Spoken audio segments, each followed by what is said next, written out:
تب اسے احساس ہوتا ہے کہ پانی بھی اللہ کی نعمت ہے۔ روزہ انسان کو جھکاتا ہے اور جو جھکتا ہے وہی اللہ کے قریب ہوتا ہے۔ مگر روزہ صرف پیٹ کا نہیں ہوتا، اصلی روزہ آنکھ کا ہے، زبان کا ہے، دل کا ہے۔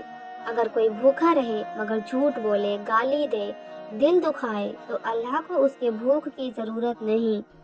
روزہ انسان کو بدلنے کے لیے ہے، صرف روکنے کے لیے نہیں۔ اب ایک اور بات سمجھیے، روزہ عبادتوں میں سب سے الگ کیوں ہے؟ کیونکہ نماز دکھتی ہے، زکوٰۃ دکھتا ہے، حج وہ بھی دکھتا ہے، مگر روزہ صرف اللہ اور بندے کے بیچ کا ہوتا ہے۔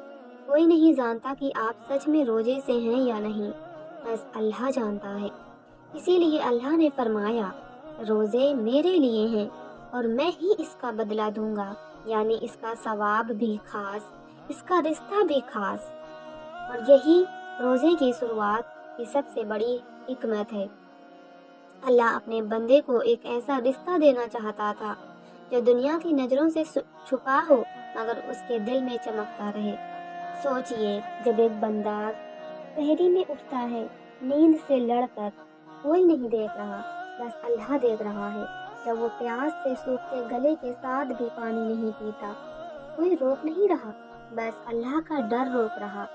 یہ ہے تقویٰ، یہی روزے کی شروعات کا اصلی مقصد تھا۔ روزہ شروع ہوا تاکہ انسان خود کو پہچان سکے، تاکہ اسے پتہ چل سکے وہ صرف جسم نہیں، وہ روح بھی ہے۔ جسم بھوکا ہوتا ہے مگر روح اللہ سے تپت ہوتی ہے، اور جب انسان یہ فرق سمجھ لیتا ہے تب اس کی زندگی بدل جاتی ہے۔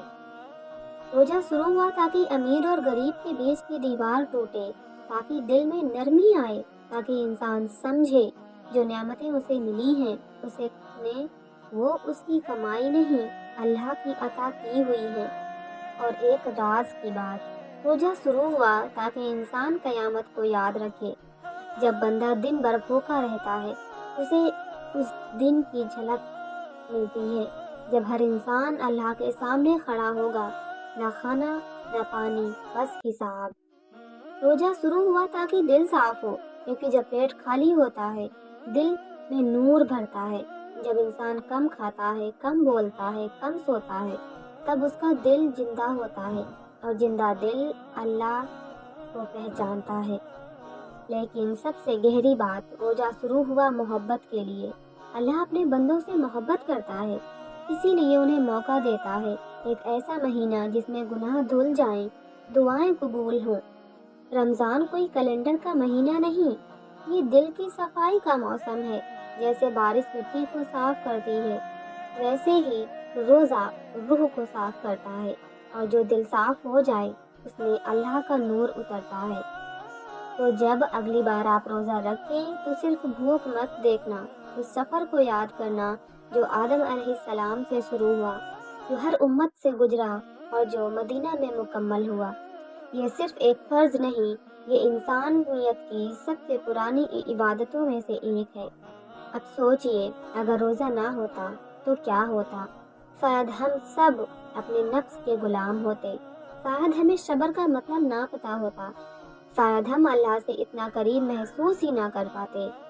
روزہ شروع ہوا تاکہ انسان آزاد ہو جائے، اپنے غصے سے، اپنی ہوس سے، اپنے نفس سے، کیونکہ جو خود پر قابو پا لے اسے کوئی نہیں ہرا سکتا۔ اور آخر میں ایک سوال اپنے دل سے پوچھنا، جب روزہ شروع ہوا تھا تو اس کا مقصد تقویٰ تھا، تو کیا ہمارا روزہ ہمیں بدل رہا ہے؟ کیا ہماری نمازیں بہتر ہو رہی ہیں؟ کیا ہماری زبان نرم ہو رہی؟ کیا دل میں اللہ کا ڈر بڑھ رہا ہے؟ اگر جواب ہاں ہے تو سمجھو روزہ زندہ ہے، اور اگر نہیں تو پھر ہمیں روزے کو نہیں خود کو بدلنے کی ضرورت ہے۔ یاد رکھنا، روزہ صرف رمضان میں شروع نہیں ہوتا، روزہ اس دن شروع ہوتا ہے جب انسان اپنے دل میں اللہ کو بسا لیتا ہے، جب وہ چھپ کر بھی گناہ چھوڑ دیتا ہے، جب وہ اکیلے میں بھی اللہ کو یاد کرتا ہے۔ یہی روزے کی شروعات ہے، یہی روزے کی حقیقت ہے، اور یہی وہ راز ہے جو ہر اس دل کو مل جاتا ہے جو سچ میں اللہ کو پانا چاہتا ہے۔